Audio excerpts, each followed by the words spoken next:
Well, hello. Hey, Hey, everybody. We're here. I'm back. we have to watch our language now. I am back. Did you miss me? I've been gone a long time, since May, actually. And I hope you missed the fabulous folks I've had the honor of introducing to you every week for the past 12 years. Can you believe it? Oh my God. Today, you have tuned into Frankie Sense and More. It is Tuesday, September the 10th at 1 p.m. in Toronto, 10 a.m. in San Diego, and 6:30 in Austria, where I come from. So welcome to all of you. Today, the first 30 minutes, we're going to be speaking with the amazing G. Brian Benson. And then for the latter, Brent Marchant, our resident movie critic, is back for our Movies with Meaning. And I know that I personally rely on Brent's weekly reviews that he posts on the Good Radio Network because I go to the movies every week.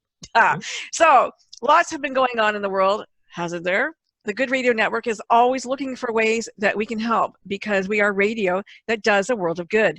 And of course, a place with the most dire need is the Bahamas, where Hurricane Dorian gave its most brutal beating. The United Nations says that there's at least 76,000 people who are in urgent need of aid, and we're just beginning to understand that severity of that damage. However, the ASPCA has been in disaster response since last week and has been working with the Wings of Rescue to transport nearly 200 animals without homes to safe shelters. Thankfully, they've managed to ship 100 dogs already and cats to South Carolina, where they then went on to Chicago. So if you wish to help or donate for humans and or pets, please go to thegoodradionetwork.com. In the menu bar at the top, you'll see Frankie Effect, and I posted links from all the organizations, human and pet, that you can choose to donate to, should you so desire. So without further delay, please, my guest is, as I said, G. Brian Benson. He is a multiple award-winning and #1 best-selling improvement and children's author, actor, spoken word artist, filmmaker, coach, and TEDx speaker. He is also, this is amazing to me, a 4-time Ironman triathlete and cross-country bicyclist. Brian knows the value of hard work and never giving up on his dreams, and you know Frankie does too, as a message he shares with audiences through each of his creative expressions. And Brian's brand new book, Habits for Success, Inspired Ideas to Help You Soar, is on Amazon right now as a #1 bestseller, and you should go there and check it out. It was selected as a 2019 Book Excellence Award winner in the motivational book category. Congratulations. And I can already tell that we are going to have to bring Brian back because there are just way too many things to talk to him about. But today I asked him to come to the show to chat about his 2 incredible children's books, which I just am so excited for you guys to see. So we have Steve the Alien. It's real fun. And we have Lucy and Chester's Amazing Adventure. Woo! So Brian tells me that he hasn't spoken about these books for a while because he's been talking to the taller people in his life. but we are going to be chatting. I want to talk, well, okay, I got it. You know what? Before we get to the kids' books, I have to ask you about this Iron Man. Wow. So when did you start, and how long have you been doing it? Well, it feels like it was a different lifetime ago, but I started in 1987 when I was 6, and wink, wink, and I had a knee injury, and I set a goal. I had to have surgery, and it was kind of scary, and I set a goal of doing a short course race in 1987 that summer. And so after about a year of rehab and stuff, I towed the line, and I finished, and I really made me feel alive and empowered. And I did 4 more races that year and 10 the next summer. And then the 3rd summer in 1989, I did my first Ironman up in Canada. Oh, yeah? Penticton, British Columbia. And I did 2 years in a row there. And then I took a break for a little while and rode my bike a lot and did the cross-country thing. And then I got back into Ironman racing in 05 and 06. So I've done 4. But, for me, it kind of just became a way of life, just a... Wow. Exercise. So what does Ironman consist of? So you got a bicycle, do you swim, bike? Well, there's different ones, I guess, right? A triathlon is swim, bike, run. The Ironman is the longest version of that race. You can do different versions. But I thought about doing the Iron Butt on the motorcycle. Hey, you should, but an Ironman is a 2.4 mile swim, 112 mile bike, and a marathon. Wow. That's incredible.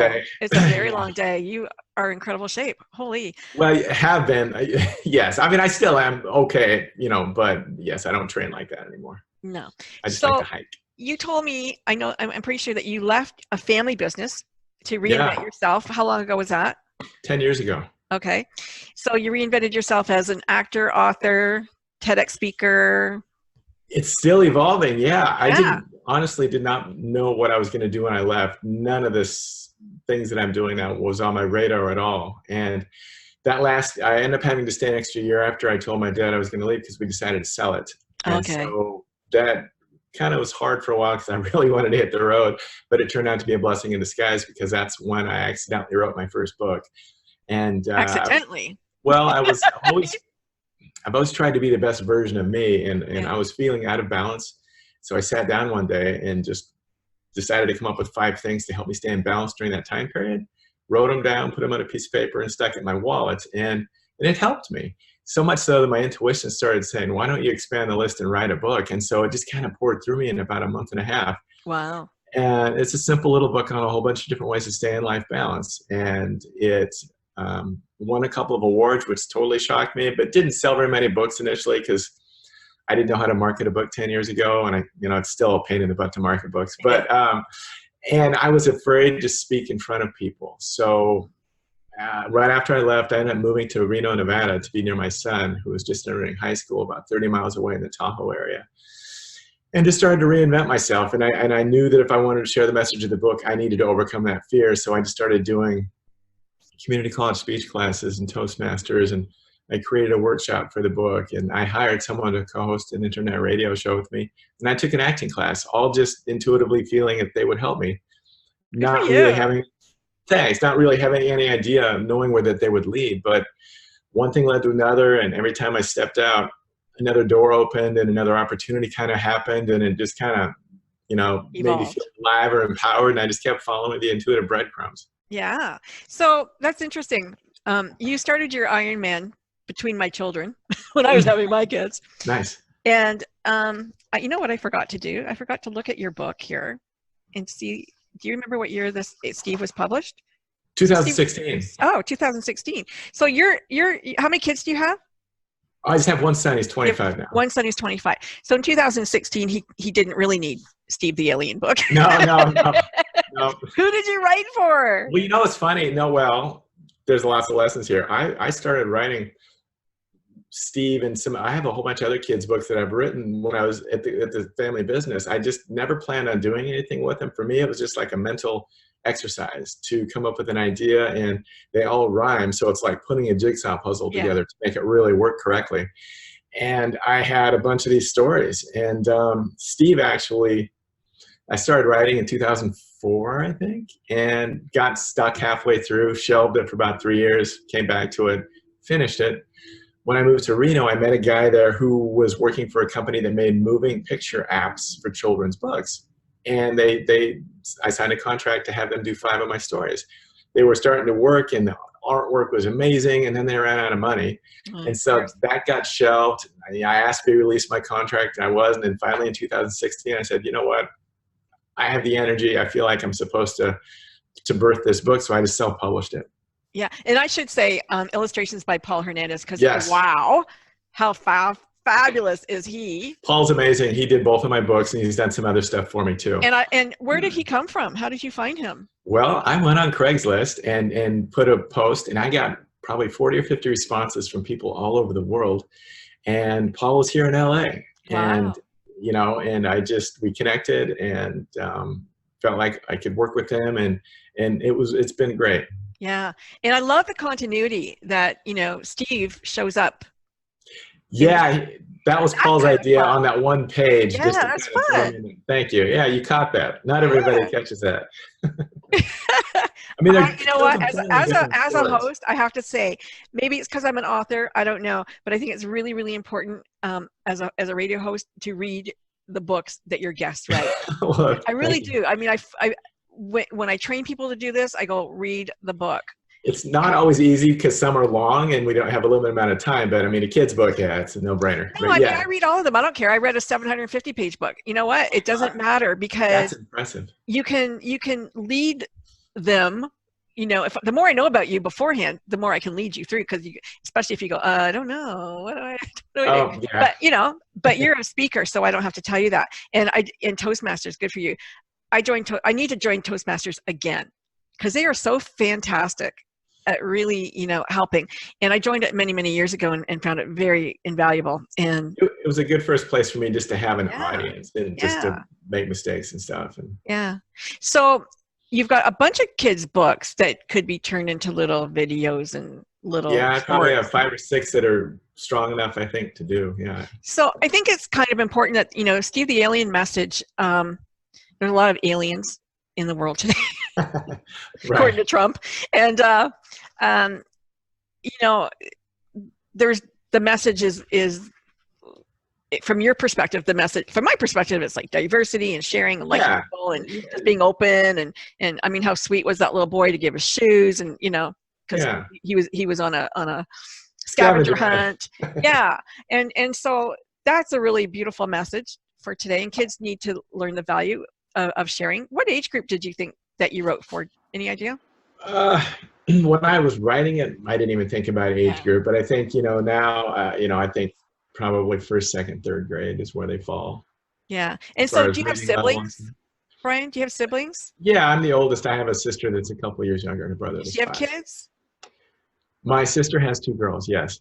Okay. So are there any little kids, or any grandkids in the family? Nobody's got little kids anymore? No. What did you, when your son was growing up and your sister's kids, did you find that they had a lot of imagination? Yeah, I wasn't around my sister's kids as much because I, live in California and she's in Oregon. But my son, he's very imaginative, and he's a really talented videographer, photographer, and editor now. And so, he's definitely creative and always kind of probably was creating something or doing something or experimenting. I kind of find that children aren't as creative today. I mean, after a certain age, like up to 5, yes. And then once they get into video games and stuff, it's kind of like it does it for them and they don't have to think too much except to shoot and pull or with my son, and he hated me at the time, but he never really had the video game thing until probably later on when he was in high school, a little bit more. Maybe that was more even from his friends. And the phone thing, we fought on that too, but he didn't get one of those until probably his senior year, and it was just one of those reload ones. Yeah. I don't know. I think 2-year-olds have their own now. Oh, it's so sad. I mean, I'm so grateful that I grew up when I did, because when I went home from school, I actually seriously went out and played baseball with my friends every day after school. Yeah. And didn't get stuck on, and we had like some video games like Atari, but it was so boring. And I mean, I really didn't do much of it. You know what I mean? Like Pong. I mean, it's like watching paint dry. Yeah, it is. But I mean, I remember. I'm way before you. But, and social media too. I mean, I don't know. I'm 53. I'm 62. So. Oh well, yeah, look at me. All right. But we had that little red and blue ball, and you just threw it against the wall and catch, right? And I love that. Like we did that for hours, or jacks, or something like that, and went to the playground and had a fort and had sticks, and like really, we always had made a fort somewhere, and did something like that. But I don't know, kids today don't seem to enjoy that as much as and maybe it's because they can't go outside by themselves. I don't know, like it's scary. Yeah, it's just well, I know. Yeah, I mean, and we haven't even mentioned really the whole social media part of it too. And so, thank God, it's hard enough growing up as a kid, and as your body changes and everything as well. But to add social media to it. Yeah, well, and scientists are saying that giving even just putting your iPad in front of a baby, it's doing damage to their brain. It's doing damage to them, and so like we have to really be careful, parents. If you're gonna give your kids screen time, like don't. Yeah. Like don't. Talk to them. Give them some of your time. Yeah. So this motivation and helping people, where did that come from? Just from helping yourself, or? When I was 3, I told my mom I was put here to inspire people. Really? Yeah, wow, I love that. Yeah, and I think I might have forgot that. She reminded me after my first book came out, but between then, I was always still kind of trying to be the best version of me that I could be. I read and and tried to take care of myself, with the triathlons and stuff like that. But I did not know I had inside of me all the different creative abilities until recently. And that's incredible. Thanks. Yeah. Well, I call it midlife mojo, you know. Yeah. I mean, it's hard to explain. I mean, you know, I think a lot of times too, some stuff maybe happens to us. We get beat up a little bit, and then maybe we're not there with the whole love and acceptance thing for ourselves. And so maybe some of it gets tempered because of that as well. Why do you think it's so hard to love ourselves? It's so mean, easy to love other people and give them, you know, all that, you know, empathy and joy that we can't give to ourselves. It's like we're so hard on us.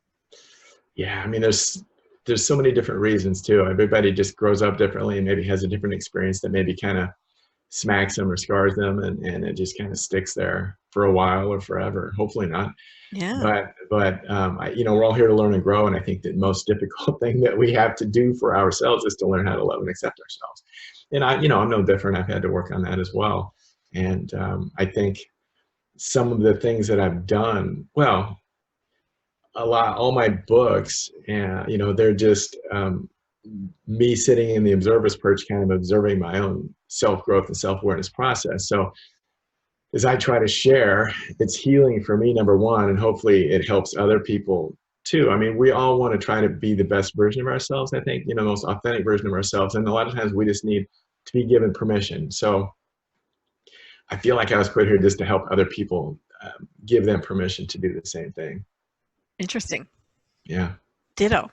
Yeah, right. I want to know if you had any hand in the creation of what these guys all look like. Oh, absolutely. I'm very. I'm getting much better. There's a perfectionist nature to myself, and so. Are you Virgo? No, I'm a Gemini, but Virgo is one of my main. Yeah, I'm a Gemini too. Yeah. I think I'm a Gemini. I don't know. What are the other two? Rising.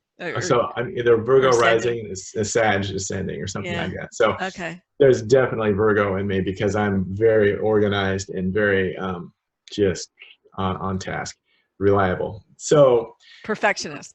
Yes. So when Paul and I worked together, he was very kind in listening to my ideas and worked with me a lot on that. And he had some great ideas of his own, but I kind of directed him a little bit. So who was it? Was Lucy? Was she? Here's Lucy. Was she? Let me see if I can find another. And I love this picture of you on the. That was Paul's idea. That was great. Yeah, to take a photo of me and make it look like a painting. Yeah, adorable. So did she come from somewhere? This little girl? Does she look like somebody in your childhood or an old friend? I must confess, probably about 7 or 8 years ago, I had a girlfriend and I wrote her a poem. I don't remember what the title was, but oh God, something about the places we'll visit or something. And so then I made it into this book and you know, added some new stories to it and some new places. So you had a little redhead girlfriend with freckles? No, she wasn't that, but I made it into this book with Lucy and her stuffed animal Chester, and as she goes to sleep, they have a lot of adventures while she's dreaming. Are you a lucid dreamer? I don't think so.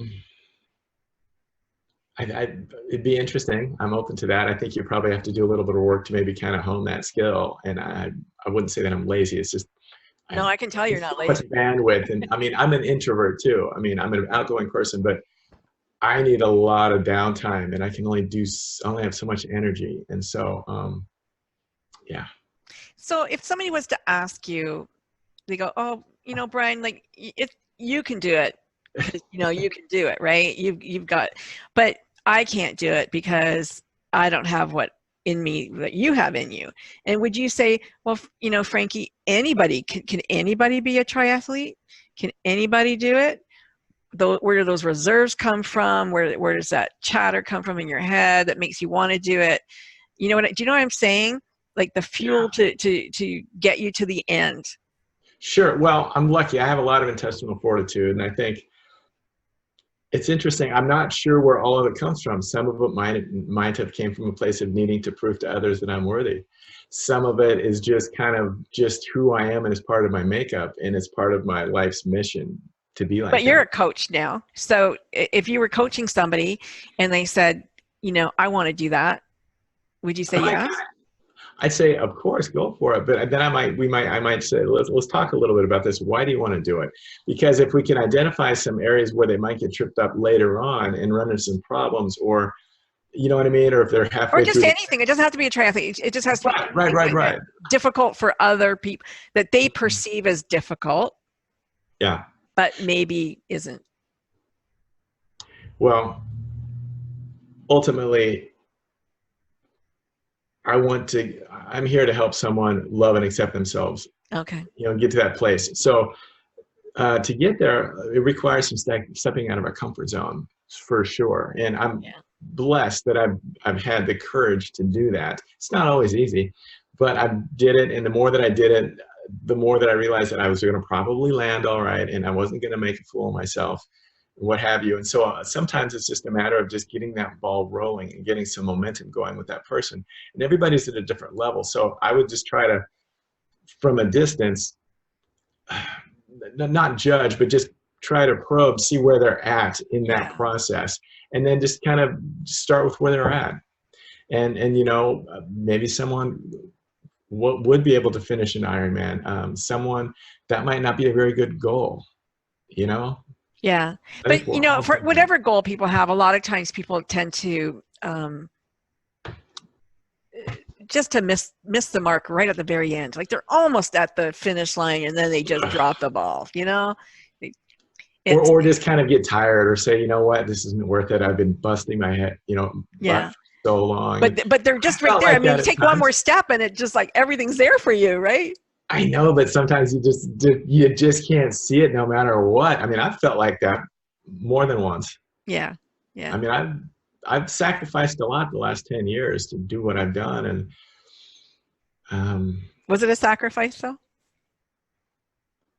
Labor of love, sacrifice? When you're tired and you feel kind of burnt out and stuff, then you start to feel like it was a sacrifice.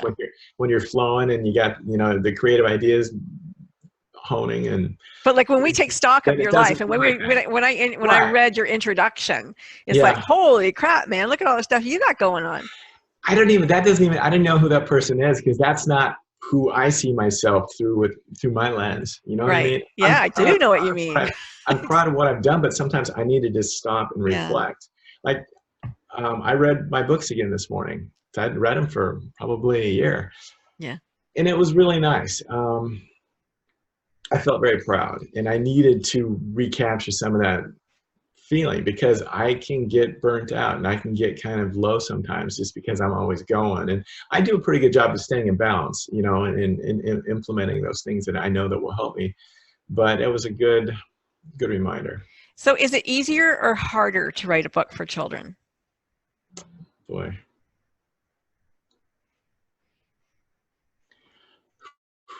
That's a great question. I think it's, I'm going to say easier. It's less work. Mm-hmm. You know, sometimes it's just, I've written a lot of spoken word pieces and stuff, and some of those come to me just really quickly, and I can get them done in a day or two.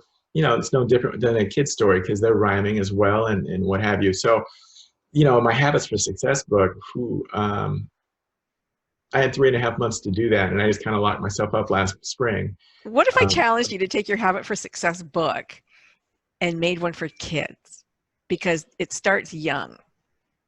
Yeah, that's interesting. That would be cool. Wow, I've never even thought about that. I'm not saying no. No. Well, yeah, possibly. Well, it depends. I mean, I have to take a chapter and then make it into like a kid's. That's very interesting. Because, you know, why wait till you're 20? Right. Now. Start loving yourself now, right? And they do until it gets kicked out of them. So. No, I know. No, that's very interesting. You know, I mean, it's the whole bandwidth thing for me. I'm starting to do my own podcast, and you know, I'm excited about that, because that'll help me in other ways personally. To solidify my foundation. But I'm also doing some more spoken word videos and a little video series on habits for success, and acting still, and going to auditions. And sometimes I just want to go hide for a month and refill. So, but I like your idea. That's what I did for the last 3 months. Wow, good for you. You know, It's hard to sometimes do that, especially when I have so many balls in the air and so many seeds planted. I feel like I need to tend to them and water them and keep them going until some of them grow in a way that, you know what I mean? Yep, I'm totally. still, in some ways, I'm still trying to monetize what I'm doing. That's I'm really not, interesting. You know what? Because I pulled this card before the show, and this is seeds of opportunity. oh yeah, yeah, Yeah, because yeah. I read cards. So if you want card reader, Nice. cardreadersforyou.co. Awesome. I'll put that little plug in there. No, that's great. You know, But that's so interesting. yeah, I mean, there's still a part of me that's, I know where it's all headed. I mean, I knew when I told my mom, and I still know where it's headed. It's just that I need to be patient and just continue to trust the process and relax into it. Because there's sometimes when I like try to nudge too hard and nothing happens when that happens, you know. And there's a part of me, like I was just about to say, that I'm still trying to figure out how to monetize things. I'm not doing what I do for the money. It's just I feel like it's time to start having it. It's difficult. It needs to be a full, you know, give and receive. I'm quite a giver, and that can be very tiring too. You know, I get a lot of emails, and yeah. Yeah, it is tiring to be a giver. People don't realize that, but givers need to learn to receive. Absolutely. And when you learn that, it makes it a little bit easier. But even through podcasting, I'll be honest, 12 years. There's a few years where you go, why am I doing this? Like, why am I giving everybody else, the spotlight kind of thing? No, and, yeah. Because you do, there's no money in it, really. You want to get something.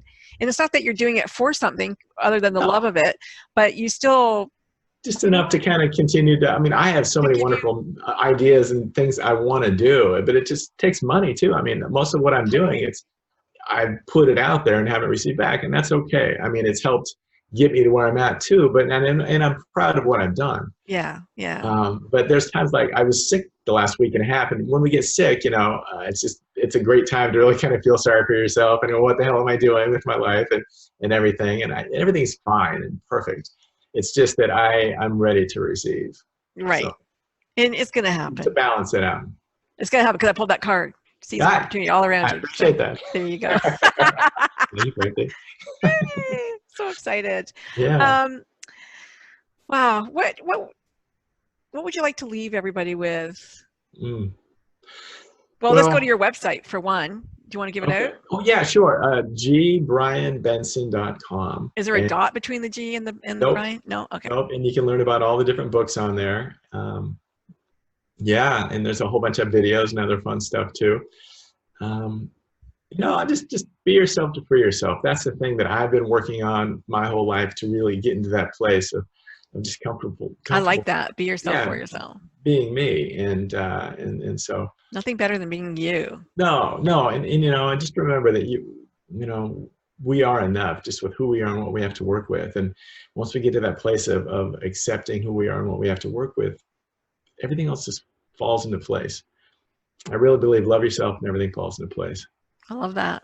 What a great message and a great way to leave us. Brian, you're going to have to come back. I'd be happy to anytime. Thank you so much. You're and welcome. Brent, welcome. Brent has no face. He's just a guy on the other end. Hello, Brent. Goodbye, Brent. Thank you, Frankie. We'll see you. Take care. You too. Bye-bye. Bye. Hey, Brent, how are you? Good. How are you? Good. It feels good to be back. It does. It certainly does. Absolutely. So, yeah, we're back on air, everybody. Here we are with Brent. Hopefully this year he'll get a camera or something. That's so fun. But it's really great to be back. And of course, your reviews have certainly helped us throughout the summer to, go and watch the movies that we can and enjoy. And I said earlier in the show that I don't, I rely heavily on your reviews.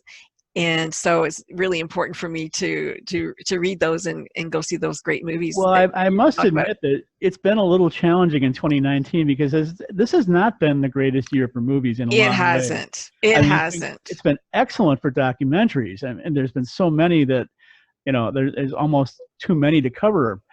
But in terms of the general theatrical fare, like comedies and dramas and so forth, it's been pretty thin. So it has. It was a challenge to go. As you know, I like to go weekly, and I forgot. As I said to you, I hadn't heard of those movies, Brent, but I did. I saw the trailers, but I wasn't able the movies never came. I guess they didn't think there was an audience for some of those movies that we're going to talk about. But I'm gonna pull up. Actually, no. You know what? You guys can't see that. I have to share. It's been so long. I don't know what the heck I'm doing. I got to share this I'm going to share my screen, everybody. Here we go. Well, the one thing that is encouraging is that we are getting ready to come into movie award season, and that's usually when the best material of the year comes out. So let's cross our fingers that things are going to get better. But as I say, so far, it's been a little thin. The 4 movies I've got today, though, are some of the best things that are out there right now. Yeah. And what we're starting with is a movie called The Peanut Butter Falcon, which is just, it's charming, it's warm, it's sweet, it's such a good movie that it's really hard not to like it. I loved it, and I dragged my husband to it, and he goes, I don't want to know anything. I said, we're going to see a movie. It's called The Peanut Butter Falcon, and he goes, don't tell me anything. I don't want to know. Like, we'll just sit there. And he walked, and he loved it. Loved it. It's really very, it's one of those kind of stories we need more of right now. Definitely. I mean, with the way the things are in the world, it really is. The movies really are a place where you want to kind of go away and escape for a couple hours, and this is really one of those films that makes a good choice for that. Sweet movie. For those who aren't aware of it, it's essentially like a modern day retelling of Huckleberry Finn, where you've got a seemingly mismatched duo going on a road trip together. One of them is a down on his luck fisherman. The other one is a young man with Down syndrome who escapes from the home where he's living to run away and to become a professional wrestler at a wrestling school. Well, his family put him in an old age home. He didn't belong there. Yeah, he was. Yeah. He was abandoned, and he felt out of place. He's the only person with his condition. He was the only person in his age group. But the family abandoned him, as you said, and also he's living in a part of eastern North Carolina that just doesn't have a lot of facilities to, accommodate people with his condition in the first place. So he wants out, and he ends up escaping and running into the down on his luck fisherman, played by Shia LaBeouf. Which surprised me. Like, you know what? I mean, he did not look like himself. No, he really didn't. I was like, who is that? Yeah, I'm not usually a terribly huge fan of him. Me either, but I liked him in this. He did a really good job in this film. Yeah. And when the two of them go on the road, they end up being pursued by different people. One of them being the young man's caseworker, played by Dakota Johnson. Again, somebody I don't usually care for very often, but she does a great job here. She did a great job in this movie. And also a rival fisherman who's played by John Hawkes, who is always good. Yes. And just the story that plays out is just funny and charming, and the young man with Down syndrome, Zach Gottsagen. Oh my gosh, he's great. And he's charming, he's funny, he's surprising. I really can't recommend this movie enough. It's a little bit predictable, and there's a few spots where it's a little sluggish in the pacing, but otherwise, I mean, there's really nothing else I can take away from this picture. Yeah. No, I loved it. It's just a wonderful, wonderful time to, if you're looking for something sweet and, a little bits in there, but funny, check out this movie, The Peanut Butter Falcon. The other thing too that's interesting is this movie's been out for a couple of weeks now, and at least here in Chicago, it's still selling out performances. Now, you don't usually see that with a movie that's been out for a couple of weeks anymore. Yeah. So that's giving you an idea of the kind of staying power that this movie has with audiences. Yeah, and I mean, it was a winner of an audience award, and I think that I don't know how it's doing here. I'm hoping it's doing just as well here as it is in Chicago. But you know what? There's not a whole lot of fare out there right now if you're not looking at cartoons and Spider-Man and things like that. So yeah, check it out. It was really good. Now this next film, I'm really interested in. This looks like this one. This one, interestingly enough, this one's gotten very good reviews, but this one hasn't quite had the staying power as Peanut Butter Falcon. Granted, it's a very different kind of film, but it's a movie called Loose. It's probably best described as a psychological thriller. Tells the story of a high school honor student who was adopted by an American couple. Because he was orphaned when he was born and raised in Eritrea, and he becomes a stellar debater, and he's a track star, and he's on the fast track to all kinds of success. But then he ends up doing a classroom assignment for his history course where he's assigned to write a paper about a historical figure in the voice of the character. And for some reason, he decides to choose somebody who is a radical revolutionary who believes in violence as the means to, clean the slate, as it were. And that, coupled with a few other things, causes great concern for his history teacher, who's played by Octavia Spencer. And she ends up essentially kind of doing a persecution act on her student. And he's kind of quietly annoyed with that because he notices that she seems to pick on the minority students more critically than she does the rest of the class. Oh. I love Octavia Spencer. Yeah. And she is terrific in this. This is probably the best role that she's done since The Help. And his parents are, let's just say it's Naomi Watts and Tim Roth. I love her too, and him. And the honor student is played by Calvin Harrison. He's done some minor roles up to this point. I'm hoping that this is going to be kind of like a breakout role for him because he's really good as well. So this ends up becoming kind of a game of cat and mouse between the student and his teacher and his parents. Like, what really is the truth here? And it's going to keep you guessing, like right up until the end. It's one of those kind of edge of your seat sort of movies. Yeah. And it really gets into some very heavy and relevant topics dealing with questions like prejudice and the way we see things, and like perspective from like how he's brought up. Like his parents are white. Yeah, his adopted parents are white, but he, obviously he's African American, and his teacher was African American. Yeah, so. and they're wondering why is like she being so hard on him. So I won't go into more detail about it because I would be giving away too much about it. But it's one of these films that just it kind of screws with your head at times. Nice. I love that. That's gonna be great. I love it when they're not predictable because it's not. It's definitely not. And it also brings out the idea that truth is one of those things that can be relative. Yeah. Yeah. Whose truth are we talking about here? So. Well, they always say that, don't they? Yours, mine, and somebody else's. And in a climate of like today, I think that's really important because I think a movie like that kind of helps to open up people's perspectives more to see that, things are not as simple and clear cut as we thought they were. Interesting. Okay. So go see this one. I loved it. Now, this next movie, The Farewell, I wanted to see this so bad. It's hilarious from the trailers. Yes. Well, I mean, this is another movie that's had tremendous staying power. I mean, it opened up here at the end of July, and it's still in theaters, which, again, that's something that almost never happens anymore.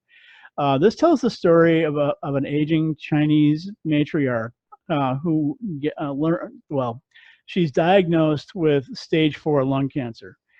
And, excuse me, everybody in the family is really devastated by the news. But as is common practice in the East, they don't want to tell her, basically because she's otherwise in good health and good spirits. And the thinking is, why ruin what time she has left?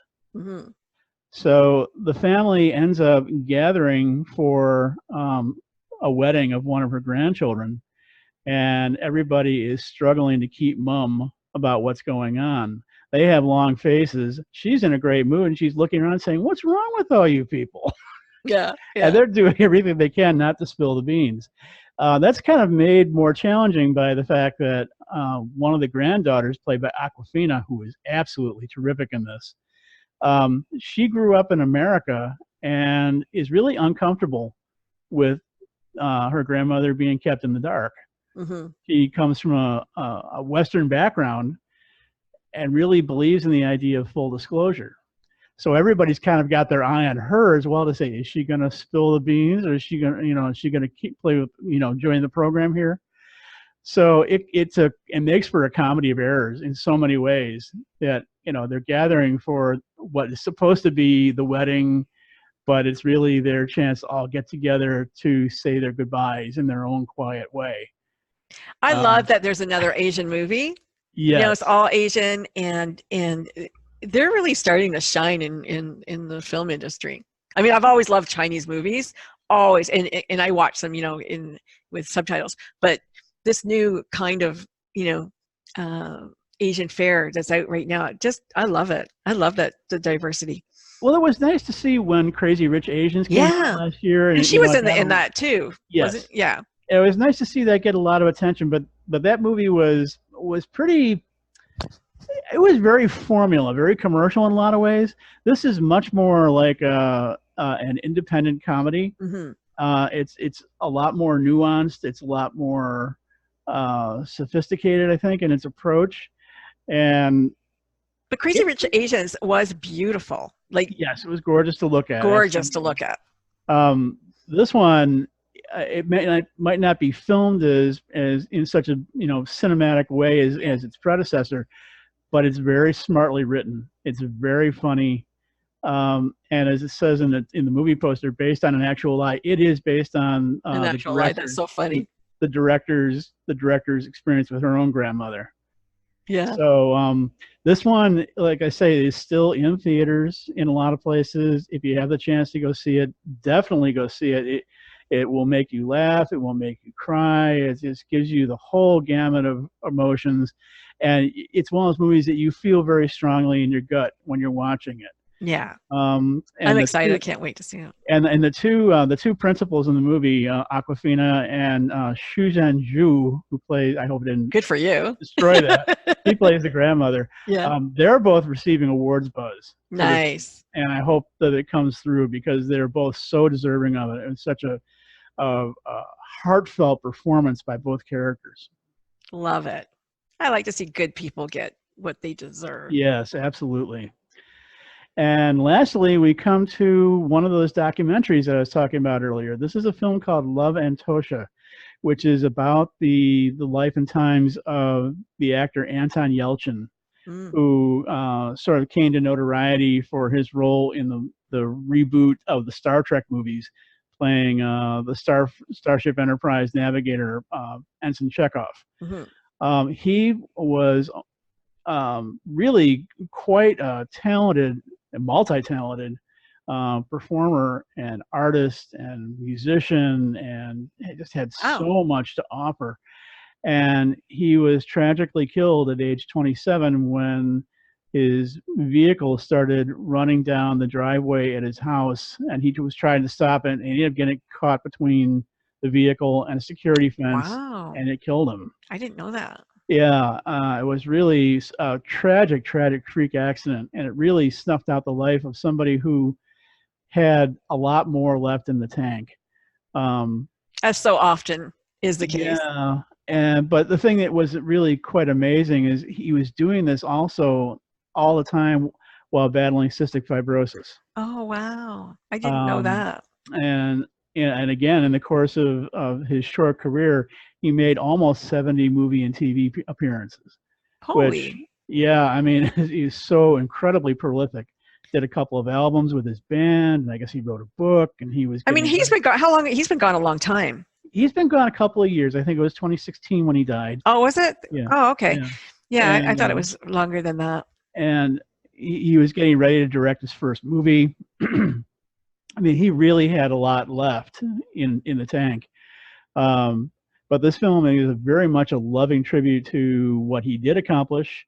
And it features clips from many of his movies. It features interviews with many of the stars he worked with, which, I mean, the star-studded array of interviews is just incredible. Jennifer Lawrence and Jodie Foster and Kristen Stewart. Wow. All the people from the Star Trek movie, you know, John Voight, Martin Landau, the list just goes on and on and on. And they all spoke so highly of him, saying that this was somebody who always felt like as much as he did, he could always do more.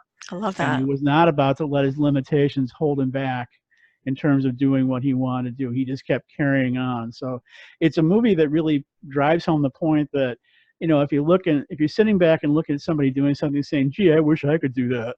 Yes. His experience basically says, well, why aren't you? If I can, you know, get off your duff and do it. Wow. Kind of sounds like our former guest, G. Brian Benson. Yeah. Yeah. Well, that's wonderful, Brent. Thank you so much for. Oh, you're quite welcome. And you know, it gives everybody something. There's something here for everybody, and I think all of them have something for all of us. So definitely check them out. See if they're playing in your area. If they're not, I'm sure they'll be on Netflix or somewhere soon. Well, and hopefully this is going to be a good month. There's a lot of stuff coming out later this month. The Downton Abbey movie is coming wait for out. Downton Abbey. The Judy Garland biopic Judy is coming out. The science fiction. I'm going to be interested to talk to you about that one. Yeah. The science fiction blockbuster Ad Astra with Brad Pitt's coming out. So there's really a lot in the pipeline right now. I'm looking forward to later this month. Me too.